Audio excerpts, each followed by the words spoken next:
नमस्कार दोस्तों, स्वागत है आपका आपके अपने YouTube channel the GK guardian में।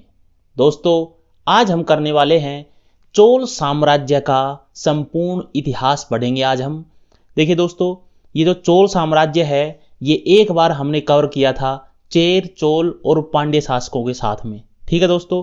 और अभी में विजयालय चोल के द्वारा एक बार पुनः से चोल साम्राज्य का उदय होता है। तो इस क्लास को पूरे को अच्छे से पहले कवर करेंगे, इसके नोट्स करेंगे और हर बार की तरह इसके साथ में लास्ट में लगाएंगे हम इंपॉर्टेंट क्वेश्चन आंसर का सेट, ठीक है दोस्तों। तो बिना किसी देरी के चलिए अपनी क्लास को शुरू करते हैं।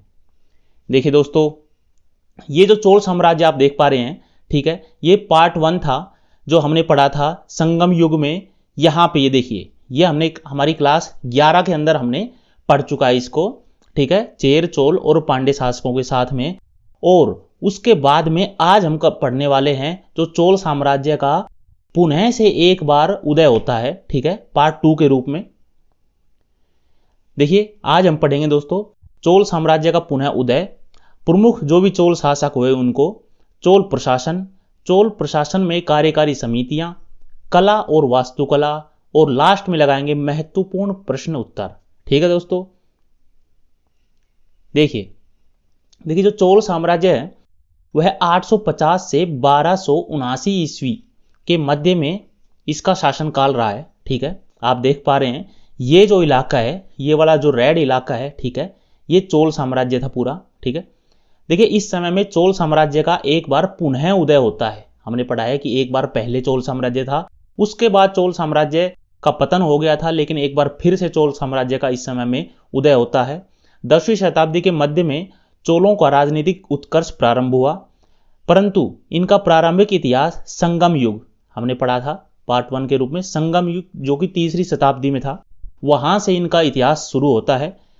चोल साम्राज्य पेन्नार और कावेरी नदियों के बीच में पूरी समुद्री तट पर स्थित था। ये इंपॉर्टेंट आपके लिए, ठीक है, क्योंकि एग्जामिनर सीधा 1 लाइनर क्वेश्चन के रूप में पूछ सकता है कि जो चोल साम्राज्य था वो किन 2 नदियों के बीच में स्थित था, ठीक है। तो कावेरी नदी, ठीक है, और पेन्नार नदी, इन दोनों नदियों के बीच में ये जो चोल साम्राज्य था ये स्थित था, ठीक है। देखिए, 9वीं सदी में विजयालय चोल के नेतृत्व में चोलों का पुनः उत्थान हुआ था, ठीक है। आगे चलते हैं। देखिए, ये विजयालय चोल को आप देख पा रहे हैं, ठीक है। इनका समय काल था करीब 850 से 870 ईस्वी। चोल वंश का संस्थापक विजयालय था, जो पहले पल्लवों का एक सामंत था। ये इंपॉर्टेंट आपके लिए, ठीक है। देखिए, जो पल्लव राजवंश था, ठीक है, उन पल्लव राजवंशों का सामंत था ये विजयालय चोल, ठीक है। बाद में इसने अपने खुद के जो कि राजवंश था उसकी स्थापना की थी, ठीक है। चोल वंश का संस्थापक विजयालय पल्लव अधीनता में उरैयूर प्रदेश का शासक था, ठीक है। विजयालय की वंश परंपरा में लगभग 20 राजा हुए हैं, ठीक है। ये जो विजयालय ने अपना वंश शुरू किया था, इसके बाद में करीब करीब 20 राजा आए, ठीक है, और उन सभी ने मिलाकर करीब करीब 400 वर्षों से अधिक का शासन किया, ठीक है दोस्तों। देखिए, विजयालय ने तंजौर को राजधानी बनाया था। ये इंपॉर्टेंट आपके लिए, ठीक है, इसको याद रखिएगा। तंजौर को राजधानी बनाया और तंजौर में दुर्गा देवी, जिसको निशंभु बोलते हैं, ठीक है, उनका मंदिर भी बनवाया, ठीक है। आप खाली ये याद रखिएगा कि जो विजयालय चोल था इसने अपनी राजधानी किसे बनाया था। ये जो चोल साम्राज्य का पुनः उदय हुआ था, जिसका पुनः उदय किसने किया था? विजयालय चोल ने, ठीक है, जो कि पल्लवों का पहले एक सामंत था, ठीक है। इस विजयालय ने तंजौर को अपनी राजधानी बनाया था। यह एग्जाम की दृष्टि से आपके लिए वेरी वेरी इंपॉर्टेंट है, ठीक है, इसको स्टार मार्क कर लीजिएगा, ठीक है दोस्तों। आगे चलते हैं। देखिए, चोलों में जो सबसे महान शासक, अगर उनकी बात करें तो महान शासक थे राजराज प्रथम, ठीक है, और उसका जो पुत्र था राजेंद्र प्रथम, ठीक है। ये दोनों सबसे महान शासक बताए गए हैं चोलों में, ठीक है। अभी पढ़ते हैं आदित्य प्रथम के बारे में। इसका समय काल था 871 से 907 ईस्वी, ठीक है। इसने तोंडमंडलम पर आक्रमण करके अंतिम पल्लव शासक कौन था? अपराजित वर्मन, ठीक है। ये वेरी वेरी इंपॉर्टेंट आपके लिए। इसकी हत्या कर दी थी और उपाधि कौन सी धारण की थी? तोंडे नाडु, ठीक है, और नरकेसरी, ये दो उपाधियां धारण की थी, ठीक है। इस प्रकार इसने चोलों को पूर्ण स्वतंत्रता दिलाई थी। देखिए हमने अभी पढ़ा था कि जो विजयालय चोल था वो पहले पल्लवों के अधीन एक सामंत था, ठीक है। उसके बाद में उसने सामंत छोड़ के, ठीक है, जो पल्लवों के जो अधीनता छोड़ के उसने अपना एक नया राजवंश शुरू किया था जो कि चोल राजवंश था, ठीक है। उसके बाद में इसका अगला शासक आता है जो आदित्य प्रथम, ठीक है। आदित्य प्रथम ने क्या किया कि इस मौके का फायदा उठाया कि जो पल्लव शासक था, जो पल्लव शासन था, उस समय में उसका पतन हो रहा था, ठीक है, मतलब उतना शक्तिशाली नहीं रह गया था जो पल्लव साम्राज्य था।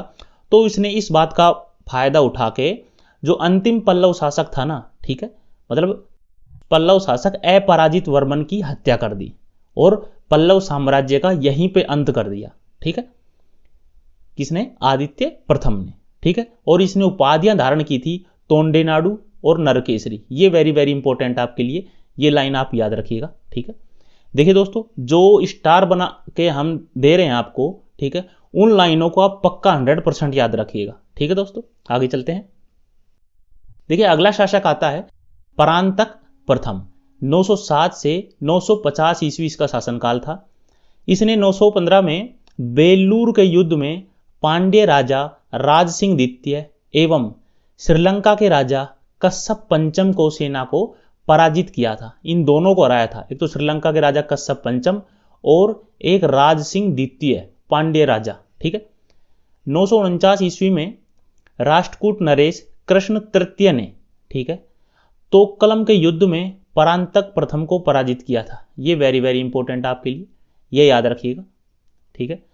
देखिए जो परांतक प्रथम था उसका सामना हुआ था जो राष्ट्रकूट शासक था ना, कृष्ण तृतीय, ठीक है। और ये युद्ध कौन सा था? तक्कोलम का युद्ध। इस तक्कोलम के युद्ध में राष्ट्रकूट राजा कृष्ण तृतीय ने परांतक प्रथम को हरा दिया था, पराजित कर दिया था, ठीक है। अभी परांतक प्रथम के समय के उत्तर मेरूर अभिलेख, ये वेरी वेरी इंपॉर्टेंट है, ये अभिलेख जो आप देख पा रहे हैं, ठीक है, उत्तर मेरूर अभिलेख। इस अभिलेख से चोल स्थानीय स्वशासन की जानकारी मिलती है। देखिए जो स्थानीय स्वशासन होता है उसके बारे में थोड़ा हम आपको बता देते हैं। देखिए स्थानीय स्वशासन होता है, आप इस बात से समझिए जैसे आजकल गांव में क्या चलता है स्थानीय स्वशासन के रूप में, पंचायत चलती है, ठीक है, शहरों में नगर पालिका जैसे चलती है, ठीक है। तो उसी प्रकार से इतने बड़े राज्य में, ठीक है, निचले स्तर पे जैसे गांव के स्तर पे शासन को चलाने के लिए राजा के द्वारा, ठीक है, इस प्रकार की कुछ संस्थाएं गठित कर दी जाती थी जो अपना शासन चलाती थी, ठीक है। उन्हीं को स्थानीय स्वशासन बोलते थे, ठीक है। जैसे आजकल गांव में पंचायतें चलती है ना, ठीक है, और जैसे शहरों में नगर पालिकाएं चलती है, ठीक है। और ये जो स्थानीय स्वशासन की जानकारी है ये हमको चोल साम्राज्य में किस अभिलेख से मिलती है? उत्तर मेरूर अभिलेख से, ठीक है। और एग्जामिनर ये पूछेगा कि जो उत्तर मेरूर अभिलेख है वो किस चोल शासक से संबंधित है? तो परांतक प्रथम से संबंधित है, ठीक है दोस्तों। इतना क्लियर हो गया। अभी आगे चलते हैं। देखिए अगला शासक आता है राजराज प्रथम 985 से 1014 ईस्वी, ठीक है।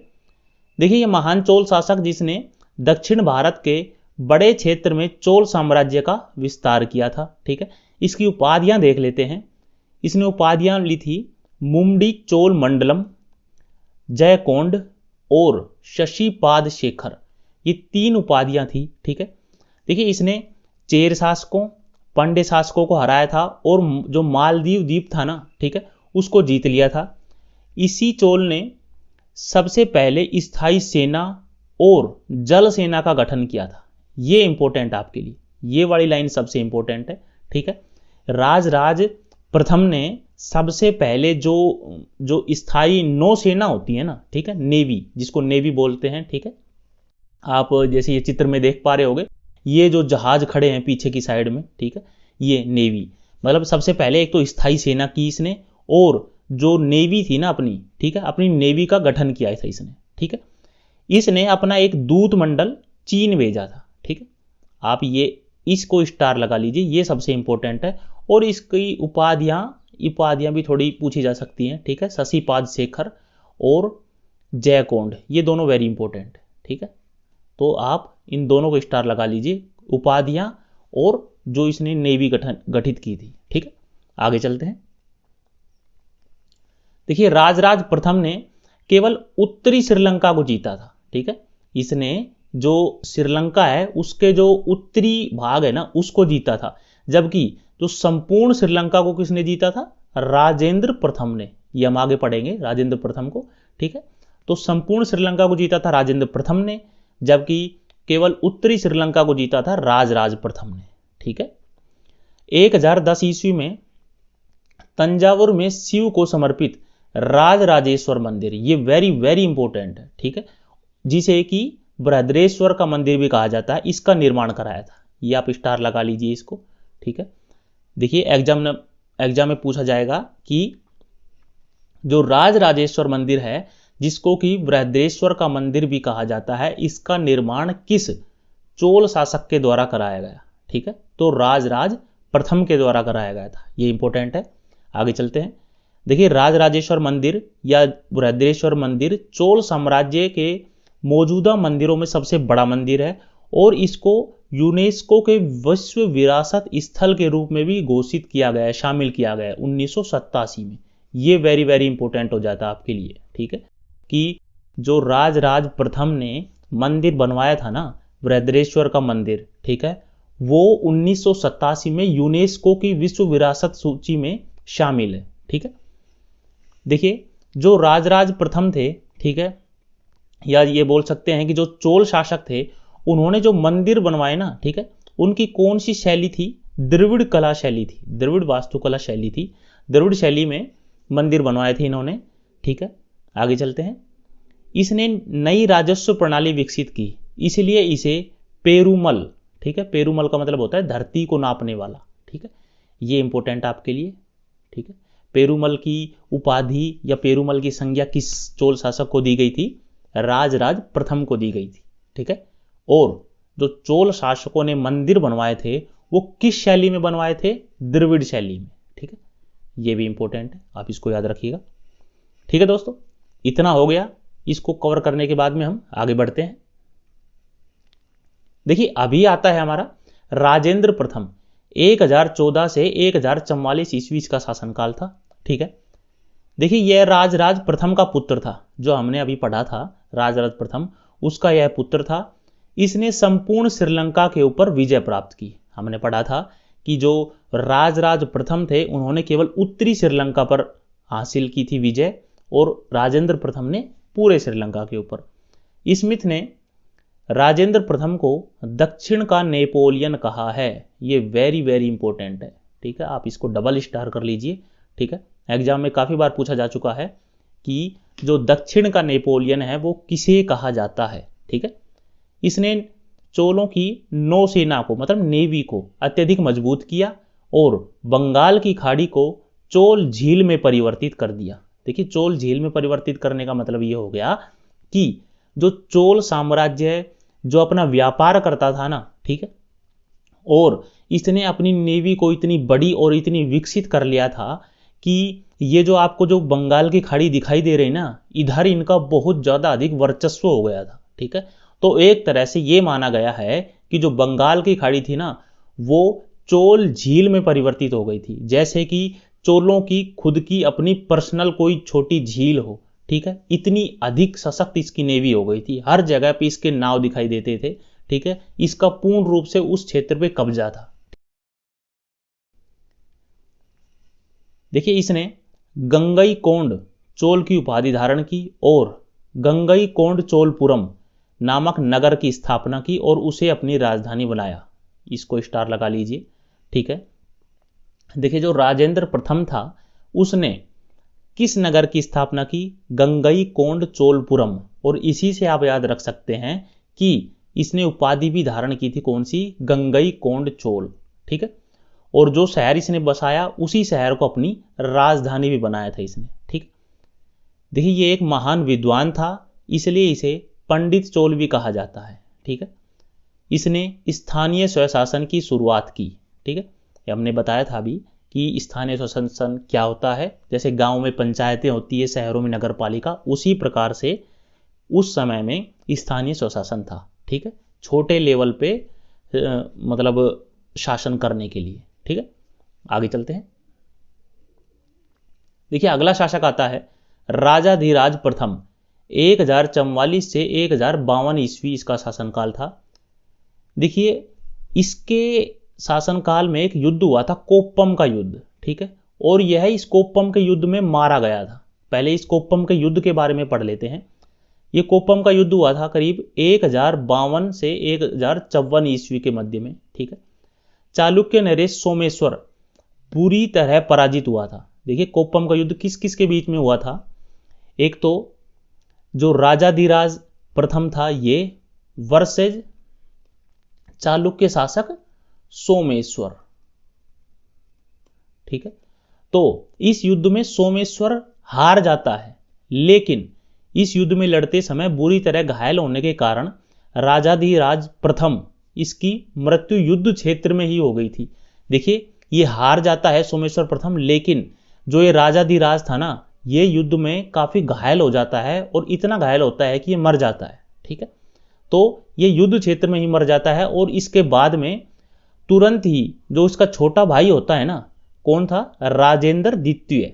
ठीक है, उसको युद्ध क्षेत्र में ही राज्याभिषेक कराया गया था।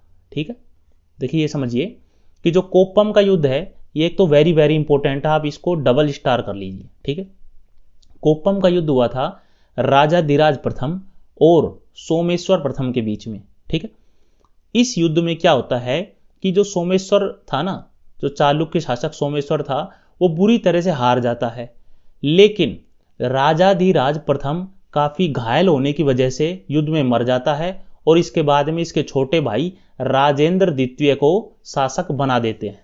ठीक है, तुरंत युद्ध के क्षेत्र में ही उसका राज्याभिषेक करा दिया जाता है। राजाधिराज ने अपनी विजयों के उपलक्ष्य में अश्वमेध यज्ञ किए। इन्होंने चेर पांड्य तथा लंका के संघ को तोड़ने में सफलता प्राप्त की थी। देखिए सबसे इंपॉर्टेंट यही है, जो कोप्पम का युद्ध था इसके शासनकाल में, खाली आप इसी को याद रखिएगा, कोप्पम के युद्ध, और इसमें किस किस प्रकार से क्या क्या हुआ था हमने आपको बताया है। ठीक है, आगे चलते हैं।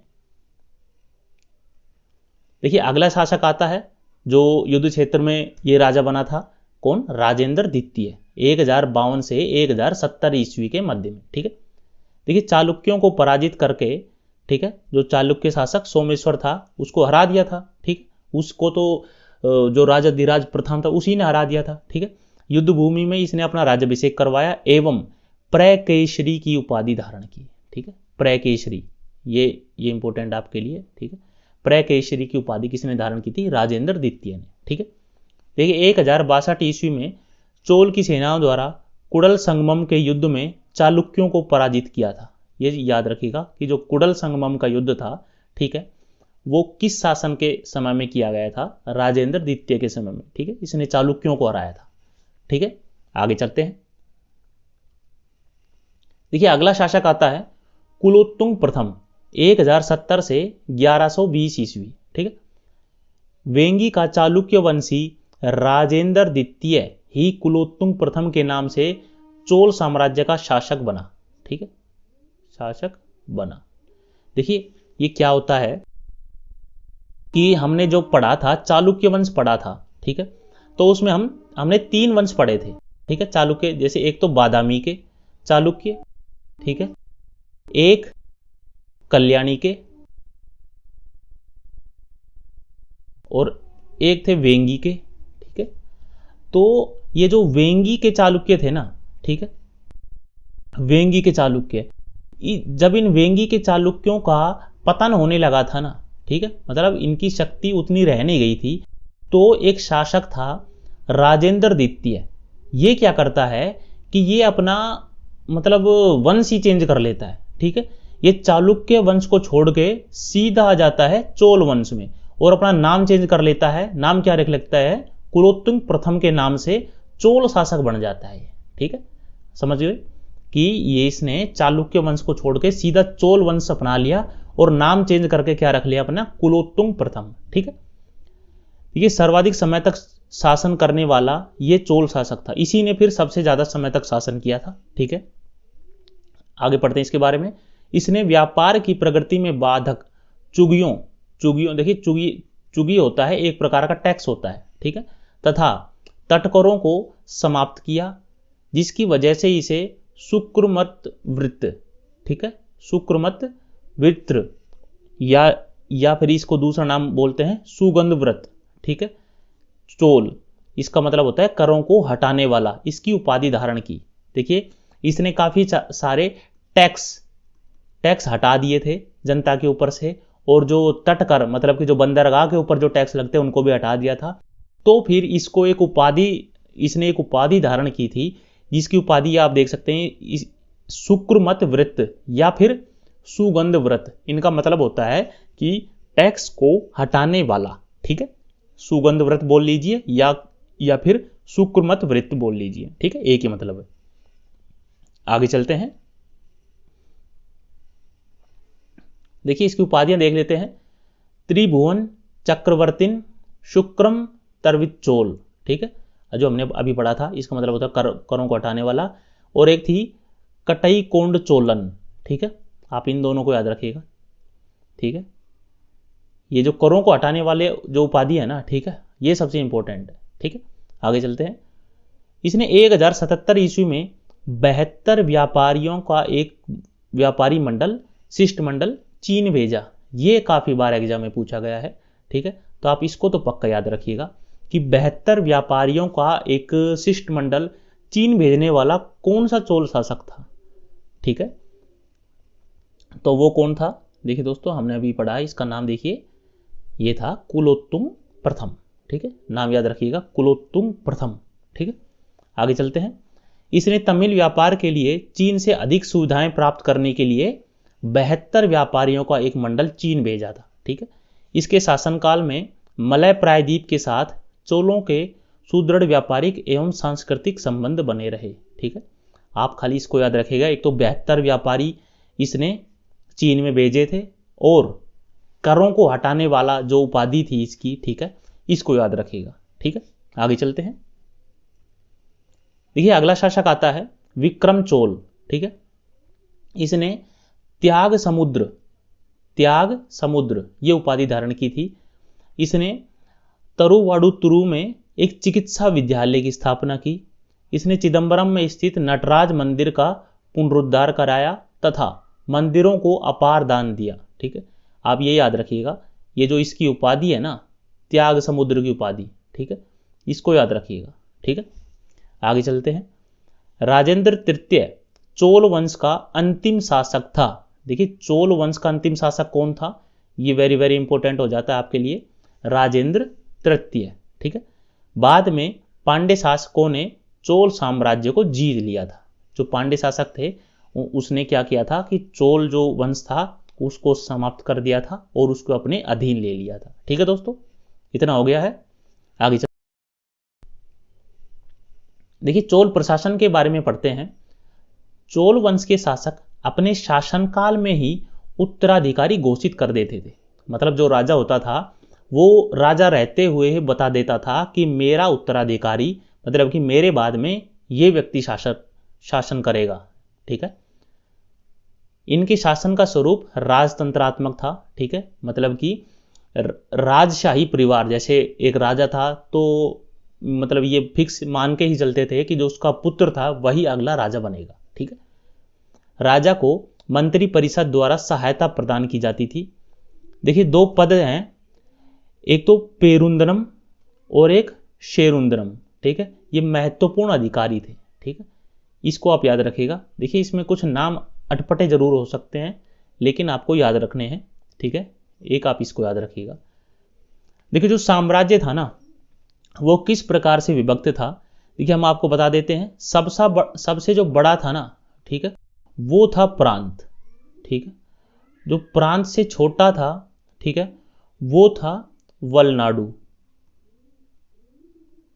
ठीक है, वलनाडु से छोटा था नाडु, और नाडु से छोटा था ग्राम। ठीक है, तो इस प्रकार से ये शासन व्यवस्था थी यहां पे। ठीक है, हम देख लेते हैं कि जो मंडलम था, मतलब मंडलम को प्रांत भी बोलते हैं, ठीक है, इसका प्रभारी कौन था? राजकुमार, ठीक है। इससे छोटा जो वलनाडु था उसका प्रभारी कौन था? पेरिनतार, ठीक है, पेरिनतार। नाडु मतलब कि जिला, जिला का था नत्तार, ठीक है। और ग्राम आगे बताएंगे हम, ठीक है। आप इसको, इन तीनों को पक्का याद रखिएगा, ठीक है, कि आपसे, क्योंकि एग्जामिनर सीधा क्वेश्चन पूछ सकता है कि चोल प्रशासन में वलनाडु का मतलब वलनाडु किसके अधीन शासित था, ठीक है, मतलब वलनाडु किसके अधीन शासन था? तो पेरिनतार के अधीन था, ठीक है। इस प्रकार से देखिए, ये जो राजकुमार हो गया, ठीक है, राजकुमार आपको अच्छे समझ में आ रहा है, तो ये एक पद, ये पद का नाम है, ठीक है, ये पद थे, ठीक है। पेरिनतार हो गया, नत्तार हो गया, ठीक है। नत्तार, नत्तार किसके ऊपर शासन करता था? जिले के ऊपर, ठीक है, जिले को नाडु भी बोलते हैं, ठीक है। आगे चलते हैं। और चौथा था स्वशासी, जिसको ग्राम भी बोलते हैं, ठीक है। देखिए, ग्राम में भी 30 अनुभाग थे, जैसे आप ये समझ लीजिए कि 30 वार्ड, वार्ड बोल सकते हैं आप, ठीक है। आप ये समझिए कि गांव में भी 30 वार्ड थे एक तरह से, ठीक है। और जो वार्डों में सदस्यों का जो चयन होता था वो लॉटरी व्यवस्था तो होता, ठीक, लॉटरी से होता था। आप खाली इतने याद रखिए जो हमने आपको बताया अभी, ठीक है, कि सबसे बड़ा प्रांत हो गया, ठीक है, फिर वलनाडु, फिर नाडु और फिर ग्राम, ठीक है। और उनके ऊपर कौन कौन शासन करता था, आप खाली इतना याद रखिए, ठीक है। आगे चलते हैं। देखिए, स्थानीय स्वशासन चोल शासन की महत्वपूर्ण विशेषता थी, हमने बताया था आपको, ठीक है। उत्तर मेरूर अभिलेख, ठीक है, से ग्राम प्रशासन की विस्तृत जानकारी प्राप्त होती है, ठीक है, ये हम पढ़ चुके हैं उत्तर मेरूर अभिलेख के, ठीक है। आगे चलते हैं। चोल साम्राज्य के राजस्व का मुख्य स्रोत भू राजस्व था, ठीक है। जो जो चोल साम्राज्य का जो राजस्व आता था वो सबसे ज्यादा किससे आता था? भू राजस्व से, ठीक है, भूमि से, जो कि उपज का कितना हिस्सा होता था, जो टैक्स के रूप में कितना लेता था ये जो राजा? 1/6 हिस्सा, मतलब 1/6वां भाग राजस्व के रूप में लेता था, टैक्स के रूप में, ठीक है। चोल साम्राज्य में सोने के सिक्कों को क्या कहते थे? कुलजू, ये इंपॉर्टेंट आपके लिए, ठीक है। एक ये वाले पॉइंट भी इंपॉर्टेंट है, ठीक है। उत्तर मेरूर अभिलेख को हम पहले पीछे पढ़ चुके हैं। देखिए, शादी जैसे औपचारिक अवसरों पर भी टैक्स लगता था, ठीक है, अगर किसी की शादी होगी, ठीक है, तो भी उसको टैक्स देना पड़ेगा। राजस्व विभाग का प्रमुख क्या कहलाता था? वरित्योतराक, ठीक है। और राजस्व विभाग का जो रजिस्टर था वो क्या कहलाता था? देखिए, रजिस्टर हो गया मतलब जिसमें राजस्व विभाग की सारी चीजें लिखी जाती थी, ठीक है। आपको ये याद करने की जरूरत नहीं है, ठीक है, हमने ये खाली इतना कंप्लीट नोट्स के उद्देश्य से आपको बताया है, ठीक है। आप खाली इतने याद रखिएगा कि एक तो सोने के सिक्कों को कुलजू कहते हैं, 1/6 भाग टैक्स के रूप में लगता था, ठीक है। और उत्तर मेरूर अभिलेख पहले हम पढ़ चुके हैं, ठीक है दोस्तों। आगे चलते हैं। देखिए, कुछ सरकार जो कार्यकारी समितियां थी, ठीक है, उस समय में समितियों को देखिए वरीयम बोला जाता है, ठीक है। उस समय में देखिए, ये जो साउथ की भाषा है ना, आपको थोड़ा सा अटपटी लगेगी, लेकिन आपको 1-2 बार जैसे प्रैक्टिस करेंगे तो आपको याद हो जाएगी, ठीक। देखिए, उद्यान समिति को बोलते थे तोटावारियम, स्वर्ण समिति को बोलते थे पोन्नावारियम, तड़ाग समिति, तड़ाग मतलब तालाब से संबंधित, ठीक है, उसको बोलते थे पुरीवारियम। और स्थायी जो समितियां थी उनको बोलते थे पंचवार वारियम, ठीक है। और मंदिरों का जो प्रबंधन करने वाली समिति थी उसको बोलते थे कोल्यवारियम, ठीक है। देखिए, आप खाली इनको 1-2 बार जैसे ही थोड़ा दिमाग में रटेंगे ना, ठीक है, 1-2 बार थोड़ा लिख लिख के थोड़ी प्रैक्टिस करेंगे, ठीक है, क्योंकि एग्जामिनर का कोई भरोसा नहीं है कि एक वन लाइनर के रूप में सीधा क्वेश्चन कहीं से भी डाल सकता है, ठीक है। ये डाल सकता है कि जैसे जो पोन्नावारियम है वो चोल साम्राज्य में कौन सी समिति को कहा गया है, ठीक है, उद्यान समिति, तड़ाग समिति, स्थायी समिति या स्वर्ण समिति, ठीक है। तो आपको याद रहेगा तो आप 100% इसको ठीक कर देंगे, ठीक है। आगे चलते हैं। देखिए, चोलों का जावा, सुमात्रा, अरब और चीन, ठीक है, इन्हीं सभी के साथ में व्यापारिक संबंध थे, मतलब ये सभी के साथ व्यापार करते थे, ठीक है। आगे चलते हैं। देखिए, कुछ महत्वपूर्ण शब्दावली है और उनके अर्थ हैं, ठीक है, जो चोल प्रशासन में यूज होते थे, देखिए, घोड़ों पर चलने वाली सेना, अश्वारोही सेना को क्या कहा जाता था? कुड़ई रच्चे वेगर। ठीक है, माँ या वेली किसको बोलते थे? भूमि माप की इकाई होती थी ये। ठीक है, राजा के जो पर्सनल बॉडीगार्ड थे, ठीक है, उनको क्या कहा जाता था? वड़ैक्कार या फिर कई कोलपते रुम्बड़। ठीक है, सैन्य छावनी को क्या कहते थे? कड़गम। राजस्व विभाग को क्या कहते थे? पुराबू निथि नाई कालम। सड़कों को पेरुवाजिस। धनुर्धर सेना को विलगिल, सेना को रपड़ई विड, गजरोही मतलब हाथी के ऊपर चलने वाली को कुंजिर रमल्लर, और पैदल सैनिकों को बड़पेरक को कोलर। ठीक है, देखिए ये नाम काफ़ी बहुत ज़्यादा अटपटे हैं। ठीक है, आप इनके पीछे ज़्यादा टाइम वेस्ट मत कीजिएगा। ठीक है, आप जो पहले जो पिछली जो समितियां थी ना, ठीक है, खाली आप उनको याद कर लीजिएगा, ये इतना कभी नहीं पूछा जाएगा। ठीक है, ये इसको याद करने की कोई ज़रूरत नहीं है। ठीक है, आप खाली एक नोट्स के रूप में आप इनको खाली थोड़ा देख सकते हैं। ठीक है, आप खाली इनको ज़रूर, जो अभी इससे पहले जो हमने पढ़े थे ना, उनको थोड़ा याद रखने की कोशिश कर लीजिएगा। ठीक है, आगे चलते हैं। देखिए, कला और वास्तुकला के बारे में अगर बात करें तो जो हमने पढ़ा है कि जो द्रविड़ शैली थी ना, ठीक है, जो चोल शासक मंदिरों वगैरह का जो निर्माण कराते थे ना, तो किस शैली का सबसे ज़्यादा यूज करते थे? द्रविड़ शैली का। ठीक है, चोल शासकों ने विशाल मंदिरों का निर्माण करवाया और उनकी दीवारों पर अपनी उपलब्धियों का वर्णन करने वाले लंबे लंबे शिलालेख बनाए। ठीक है, मतलब मंदिरों की दीवारों के ऊपर इन्होंने अपने, मतलब ये कह सकते हैं कि अपनी खूबियां, अपना गुणगान करवाया। ठीक है, ये कह सकते हैं।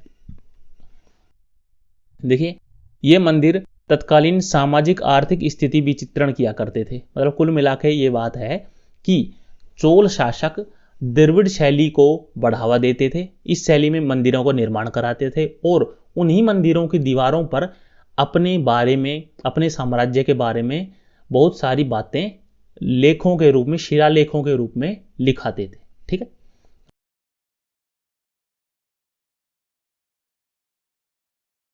ठीक है, ऐरातेश्वर का मंदिर, गंगई कोंड चोलपुरम का मंदिर और चिदम्बरम स्थित नागार्जुन मंदिर इसी काल के अन्य प्रसिद्ध मंदिर हैं। देखिए, ये सारे आपको याद रखने हैं।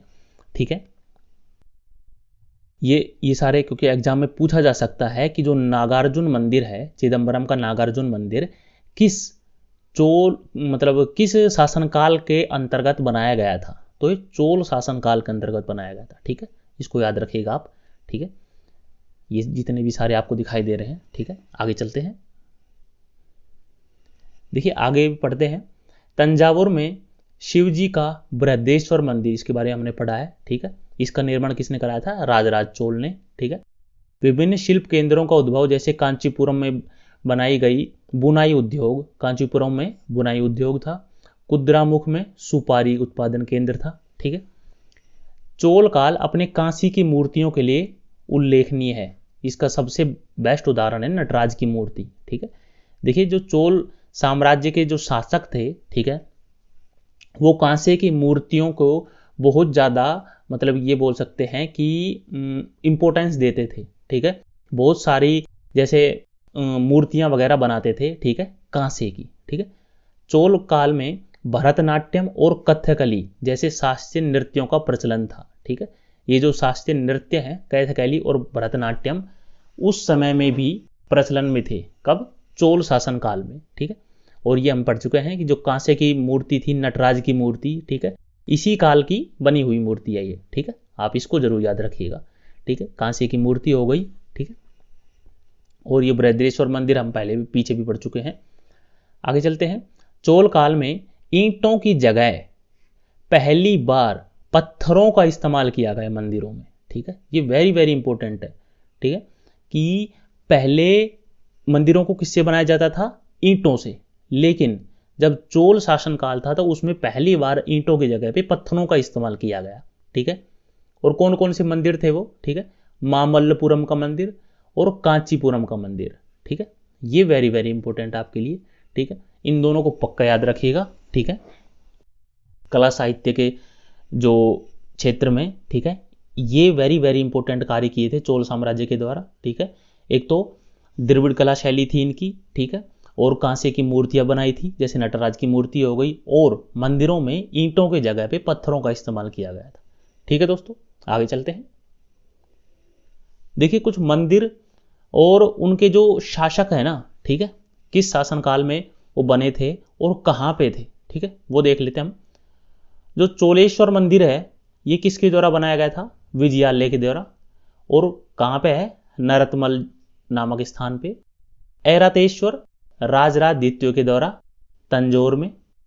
त्रिभुवनेश्वर कुलोत्तुंग तृतीय के द्वारा, कुलोत्तुंग तृतीय के द्वारा त्रिभुवनेश्वर मंदिर कहाँ पे है?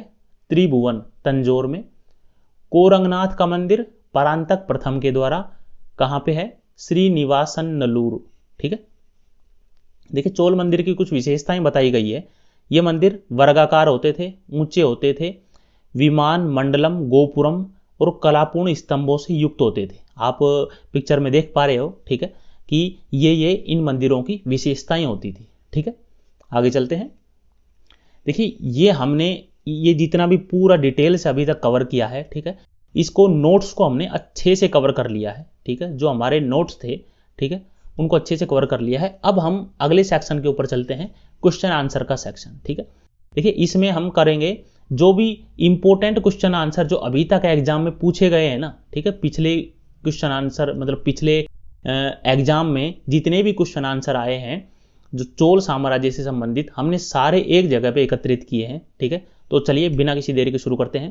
पहला क्वेश्चन है, चोल साम्राज्य का संस्थापक कौन है? ऑप्शन देख लेते हैं।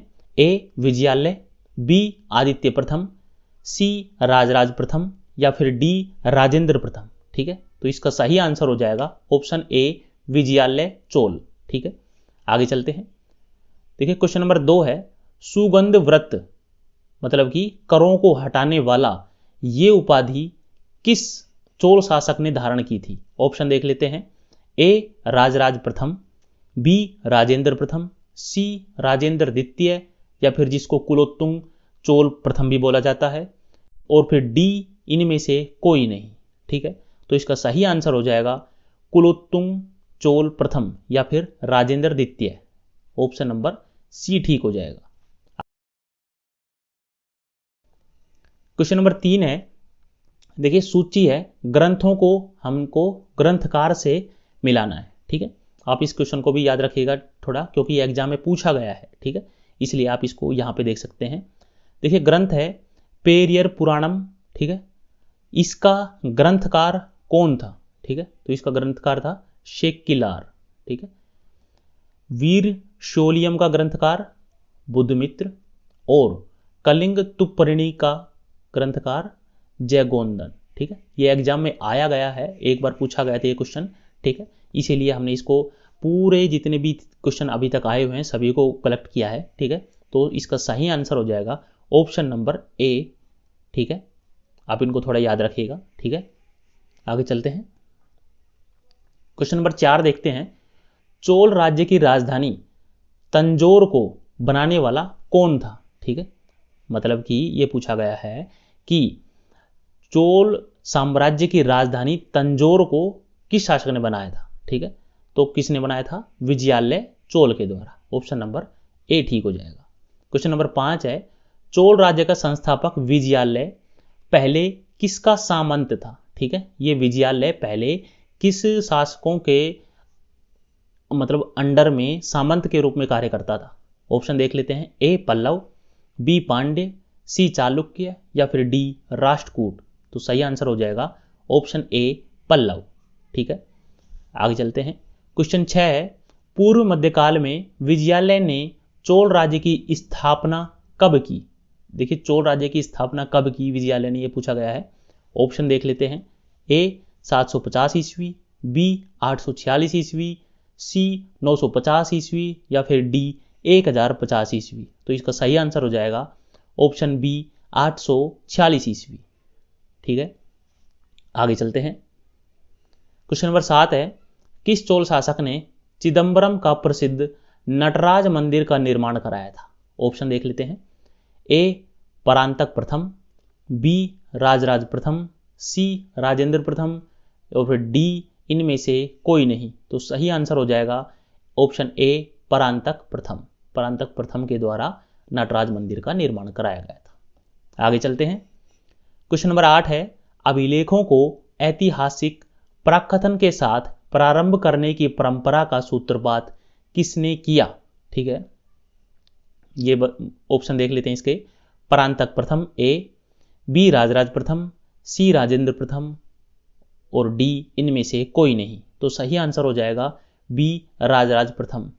देखिए इसमें कहा गया है कि जो अभिलेख थे ना, ठीक है, अभिलेखों को ऐतिहासिक प्राकथन के साथ प्रारंभ करने की परंपरा, मतलब अभिलेखों को, जो जितने भी अभिलेख थे उनको ऐतिहासिक प्राकथन के साथ में जोड़ के, ठीक है, जितने भी इसके अभिलेख थे, ठीक है, मतलब जो भी राजा अपने अभिलेख बनवाता था वो पिछले ऐतिहासिक मतलब क्रियाकलापों के साथ उसको जोड़ के और स्थापित कराता था। ठीक है, इस परंपरा का सूत्रपात किसने किया था? राजराज प्रथम ने।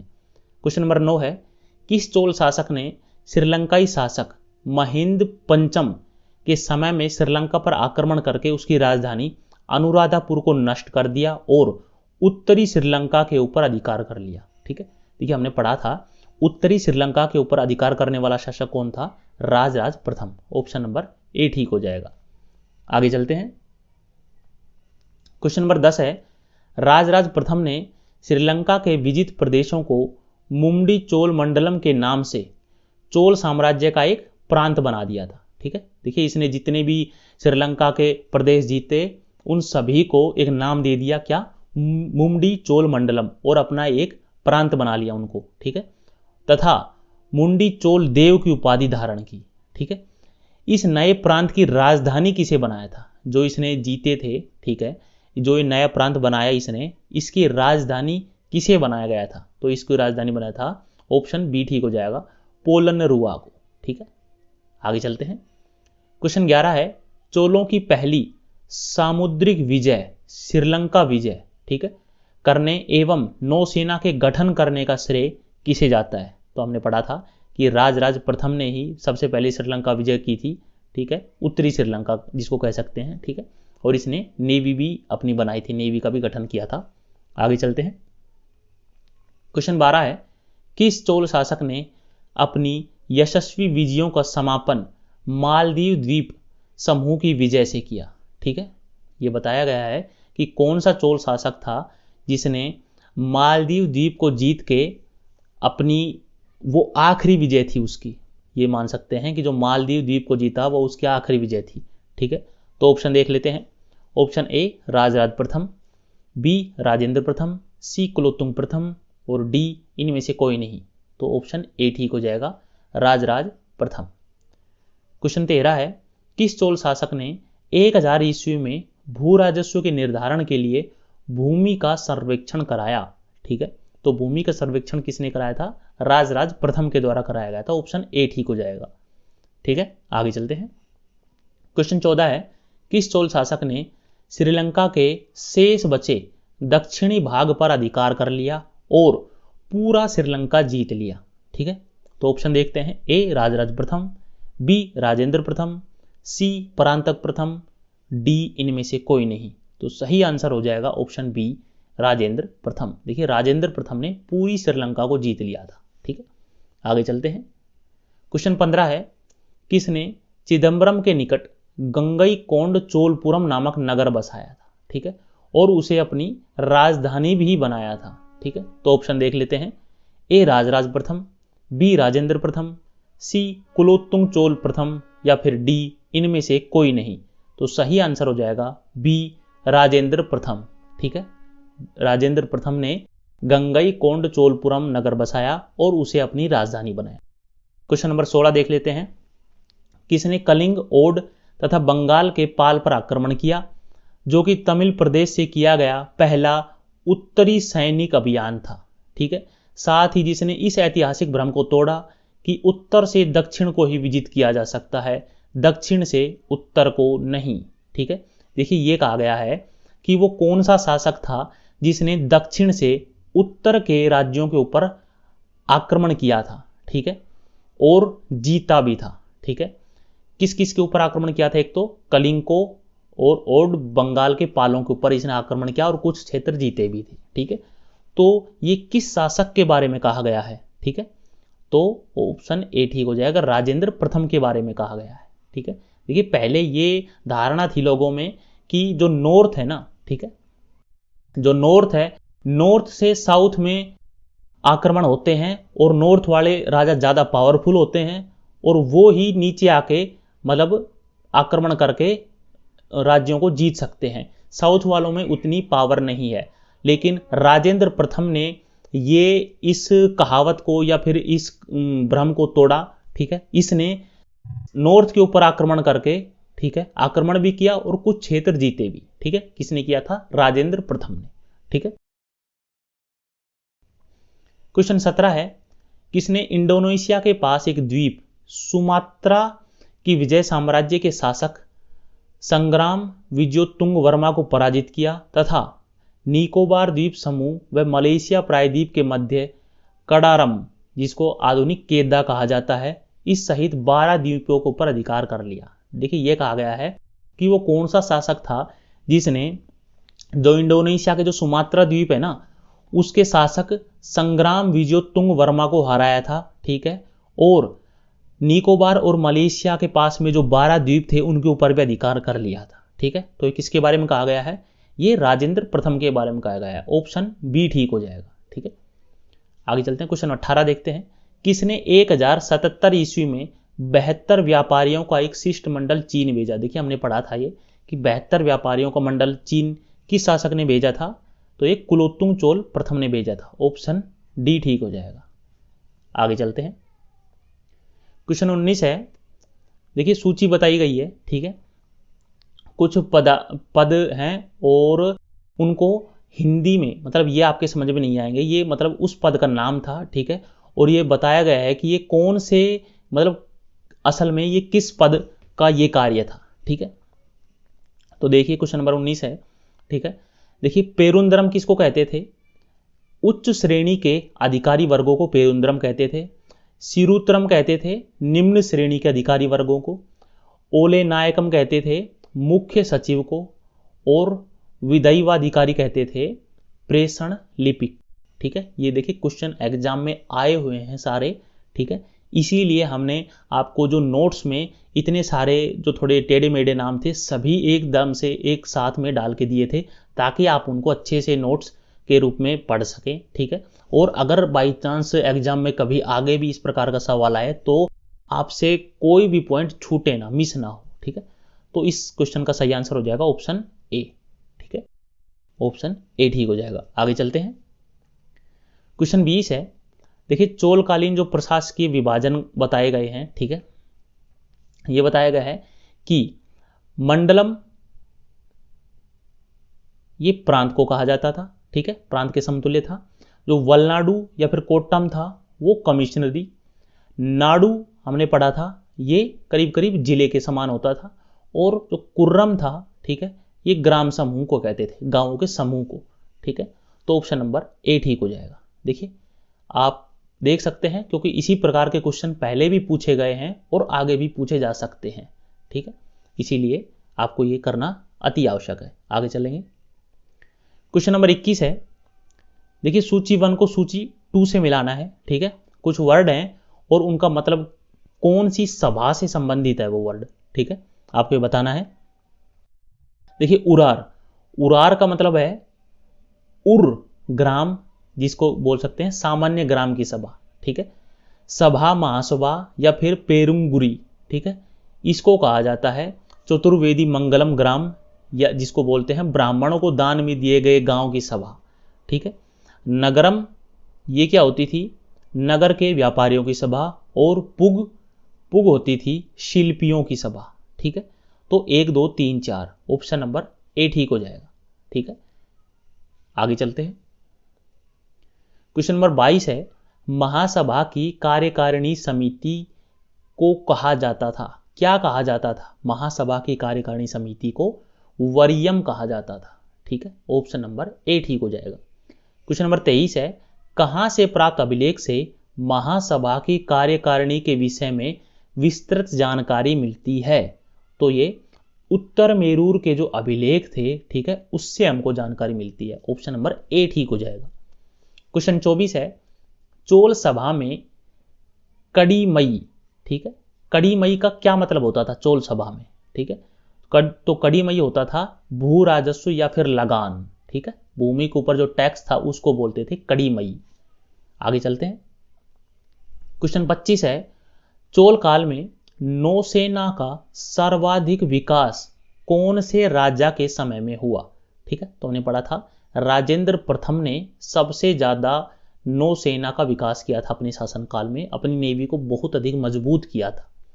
क्वेश्चन नंबर 26 है, युद्ध में विशेष पराक्रम दिखाने वाले योद्धा को कौन सी उपाधि दी जाती थी। देखिए, कोई योद्धा अगर युद्ध क्षेत्र में बहुत ही विशेष पराक्रम दिखाता था तो उसको क्षत्रिय शिखामणि कहा जाता था, ये उपाधि देते थे उसको। ऑप्शन ए ठीक हो जाएगा।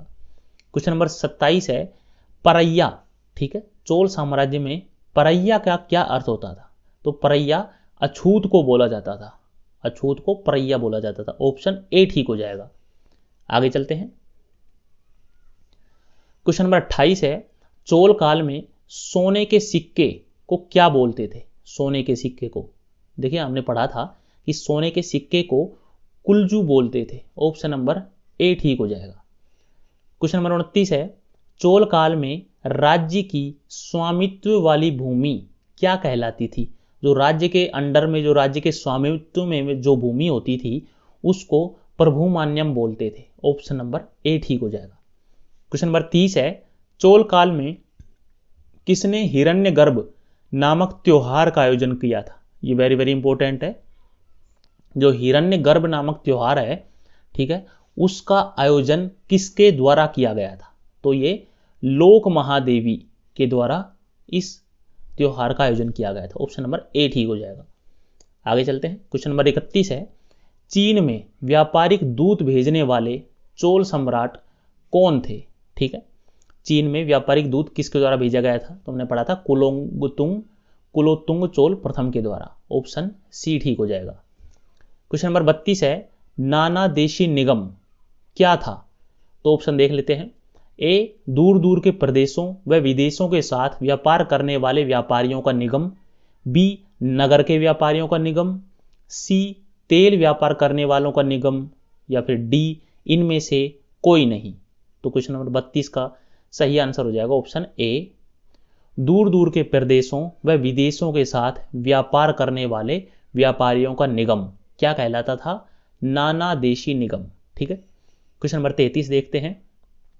प्रसिद्ध कलाविद फर्ग्यूसन ने किसके बारे में कहा है, उस काल के कलाकारों ने दैत्यों की तरह कल्पना की और जोहरियों की तरह उसे पूरा किया। ठीक है, तो किसके बारे में कहा गया है। ठीक है, तो ये कहा गया है, हमने पढ़ा है चोल स्थापत्य कला के बारे में। ठीक है, जो एक कलाविद फर्ग्यूसन है उसने कहा है। ठीक है, देखिए ये सारे क्वेश्चन हम आपको फिर से बार बार वही चीज रिपीट कर रहे हैं कि ये सभी क्वेश्चन पिछले किसी ना किसी एग्जाम में आए हुए हैं। ठीक है, तो आप ये मत समझिए कि हम मतलब अगर आपको थोड़ा सा भी पढ़ने में थोड़ी दिक्कत हो रही है या फिर आपको थोड़ा समझ में नहीं आ रहा है, क्योंकि यही क्वेश्चन आपको अपने एग्जाम में मिलेंगे। ठीक है, आप ये मान के चलिए। ठीक है, इसके अलावा आपको कुछ नहीं मिल सकता, ये अपनी गारंटी है। ठीक है, जितना भी क्वेश्चन आ सकते थे, जितने भी पिछले मतलब जितने भी एग्जाम में सारे क्वेश्चन आए हैं हमने सभी डाले हैं, और कुछ जो इंपॉर्टेंट क्वेश्चन है जो हमने अपनी तरफ से बना के डाले हैं। ठीक है, आप ये मान सकते हैं कि इसमें 90% क्वेश्चन आए हुए हैं और 10% क्वेश्चन हमने और इंपॉर्टेंट इसमें डाले हैं। ठीक है, इसके अलावा चोल साम्राज्य से किसी प्रकार का कोई क्वेश्चन नहीं शेष बचता है। ठीक है, आप ये नोट्स और ये थ्योरी करेंगे, इसके लिए ये आपके लिए सफिशियंट है, मोर देन इनफ है। ठीक है, अगले क्वेश्चन पे चलते हैं। तंजौर का बृहदेश्वर मंदिर, जिसको कि राजराजेश्वर मंदिर भी कहा जाता है, ये कौन से देवता को समर्पित है, किस देवता को समर्पित मंदिर है ये। ठीक है, तो हम जानते हैं ये शिव जी को समर्पित है। ऑप्शन नंबर ए ठीक हो जाएगा। क्वेश्चन नंबर 35 है, गंगई कोंड चोलपुरम का शिव मंदिर, इसका निर्माण किसके समय में हुआ था। ठीक है, किस राजा ने इस मंदिर का निर्माण कराया था। ऑप्शन देख लेते हैं। ए, राजराज प्रथम। बी, राजेंद्र प्रथम। सी, परांतक प्रथम। डी इनमें से कोई नहीं। तो इसका सही आंसर हो जाएगा ऑप्शन ए राजराज प्रथम। क्वेश्चन नंबर 36 है, चोलकालीन तमिल के त्रिरत्न में शामिल नहीं है। ठीक है, देखिए चोलकालीन जो साम्राज्य था उसमें त्रिरत्न माना गया है। ठीक है, अभी हम देखते हैं किसको माना गया है। क्वेश्चन नंबर 36 में सही आंसर हो जाएगा डी जयगोंदर। ठीक है, देखिए कुंभन, पुगलेंदी और कुट्टन, इन तीनों को चोल साम्राज्य में त्रिरत्न माना गया है। ठीक है, ये थोड़ा याद रखिएगा क्योंकि अगली बार हो सकता है एग्जाम में ये पूछे कि निम्न में से त्रिरत्न कौन सा है। ठीक है, और अन्य कोई भी अन्य 3 नाम दे दे तो आपको इन तीनों को पक्का याद रखना है, कुट्टन, कुंभन और पुगलेंदी। ठीक है, आगे चलते हैं। क्वेश्चन नंबर 37 है, देखिए ग्रंथकार है और उन्होंने किस ग्रंथ की रचना की है। ठीक है, वो देखते हैं। देखिए कुंभन इसने की है रामायणम या फिर जिसको रामावतारम भी कहा जाता है। कुट्टन या जिसको ओट कुट्टन भी बोला जाता है, इसने की है पिल्लाई तामिल की। ठीक है, और पुगलेंदी ने नलवेम्बा की। ठीक है, तो ऑप्शन नंबर ए ठीक हो जाएगा। ठीक है, 1 2 3। आगे चलते हैं। क्वेश्चन नंबर 38 है, किसने ऋगार्थ दीपिका मतलब ऋग्वेद पर टीका। ठीक है, ये काफी इंपॉर्टेंट क्वेश्चन है, काफी बार आ चुका है ये। ठीक है, इसकी रचना किसने की है। ऑप्शन देख लेते हैं, ए कंबन, बी कुटवन, सी पुगलेंदी या फिर डी वेंकट माधव। तो सही आंसर हो जाएगा ऑप्शन डी वेंकट माधव। ठीक है, क्वेश्चन नंबर 39 है, प्रसिद्ध चोल राजा राजराज प्रथम का मूल नाम क्या था। ठीक है, तो इसका मूल नाम था अली मोली वर्मन। ऑप्शन नंबर ए ठीक हो जाएगा, अली मोली वर्मन। क्वेश्चन नंबर 40 है, वह चोल राजा कौन सा था जिसने श्रीलंका को पूर्ण स्वतंत्रता दी और सिंगल राजकुमार के साथ अपनी पुत्री का विवाह कर दिया। ठीक है, देखिए जिसने श्रीलंका को पूरी तरह से स्वतंत्र कर दिया। ठीक है, पूरी स्वतंत्रता दी उसको और वहां के राजकुमार के साथ अपनी पुत्री का विवाह कर दिया, तो वो था कुलोत्तुंग प्रथम। ऑप्शन नंबर ए ठीक हो जाएगा। ठीक है, आगे चलते हैं। क्वेश्चन नंबर 41 है, चोल राजवंश का जो संस्थापक विजयालय था वो पहले किनके अधीन सामंत था। ठीक है, तो वो था पहले पल्लवों को अधीन। ऑप्शन नंबर बी ठीक हो जाएगा इसका। ठीक है, आगे चलते हैं। तोंडे नाडु और नरकेसरी की उपाधि धारण करने वाला चोल शासक कौन था। देखिए ये दोनों उपाधियां किस चोल शासक ने धारण की थी। आदित्य प्रथम ने की थी। ऑप्शन नंबर डी ठीक हो जाएगा। क्वेश्चन नंबर 43 है, तक्कोलम के युद्ध में, ठीक है, तक्कोलम के युद्ध में परांतक प्रथम को पराजित किया, किसने पराजित किया था। ये जो चोल शासक परांतक प्रथम था इसको किस शासक ने पराजित किया था। तो सही आंसर हो जाएगा ऑप्शन सी कृष्ण तृतीय ने। जो राष्ट्रकूट शासक कृष्ण तृतीय था उसने इसको पराजित किया था। आगे चलते हैं।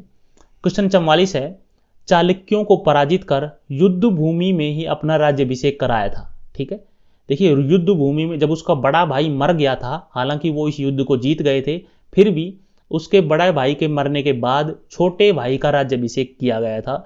तो वो कौन सा शासक था जिसका राज्याभिषेक युद्ध भूमि में किया गया था। और तो राजेंद्र द्वितीय का। ऑप्शन नंबर सी ठीक हो जाएगा। आज का लास्ट सवाल है, क्वेश्चन नंबर 45 है, चोल साम्राज्य के राजस्व का मुख्य स्रोत भू राजस्व था। ठीक है, और ये कितना टैक्स था। ठीक है, तो ये था 1/6। ऑप्शन नंबर डी ठीक हो जाएगा। ठीक है दोस्तों, देखिए दोस्तों कहीं जाइएगा मत, आपके लिए एक सरप्राइज है कि जो अपनी अगली क्लास होगी ना, ये वेरी वेरी इंपॉर्टेंट होने वाली है। भारत के ऊपर जो विदेशी आक्रमण हुए थे उनके बारे में अपनी अगली क्लास नंबर 19 होने वाली है। ठीक है, तो आप बिल्कुल भी इसको मिस मत करिएगा। ठीक है, हर बार की तरह एक बेहतरीन नोट्स फॉर्म पहले अपन कवर करेंगे और उसके बाद में क्वेश्चन आंसर का सेट लगाएंगे इसी प्रकार से। ठीक है, देखिए ईरानी आक्रमण, यूनानी आक्रमण, अरब आक्रमण और तुर्क आक्रमण। ठीक है, इन्हीं से सबसे ज्यादा क्वेश्चन पूछे जाते हैं। ठीक है, तो हम इनको बारी बारी से अच्छे से कवर करेंगे। और आज के लिए आपका मोटिवेशनल कोट्स ये है कि सारी दुनिया कहती है हार मान।